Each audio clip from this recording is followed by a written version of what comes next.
নমস্কার বন্ধুরা, মিলির ঘরকন্যায় তোমাদের স্বাগত জানাই। আজকে আমি বানাচ্ছি চিংড়ি মাছের তেল ঝাল।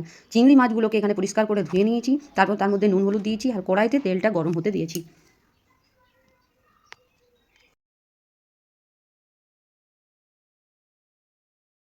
খুন্তি দিয়ে তার চারিদিকে কড়াইটাতে তেলটা লাগিয়ে দিচ্ছি, যাতে চিংড়ি মাছগুলো ভালো করে ভাজা যায় সবগুলো।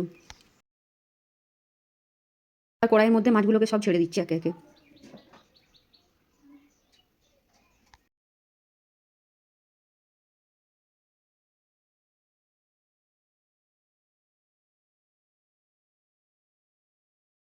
মাছগুলো ভাজতে ভাজতে আমি সর্ষে, টমেটো আর শুকনো লঙ্কার একটা পেস্ট বানিয়ে নিলাম। তার মধ্যে একটু হলুদ, একটু স্বাদ মতো নুন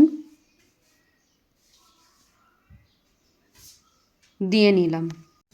এবার মাছগুলোকে আমি উল্টে পাল্টে ভেজে নিলাম এবং একটা পাত্রে তুলে পরিমাণ মতো তেল, তার মধ্যে একটু 5 ফোড়ন আর চিনি দিয়ে দিলাম।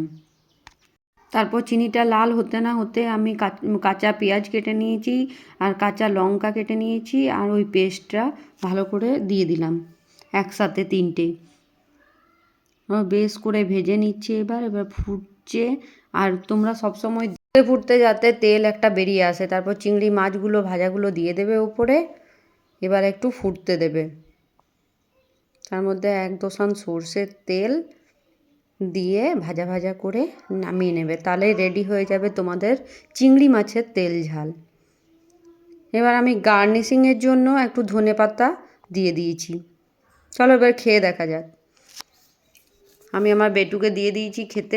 বেটু বলছে দারুণ হয়েছে, ভাত দিয়ে খুবই ভালো লাগছে মা। তাহলে তোমরাও এরকম চিংড়ি মাছের তেল ঝাল রেসিপি বানিয়ে খেও, আর আমাকে কমেন্ট সেকশনে জানিও তোমাদের কেমন লাগলো। বাই।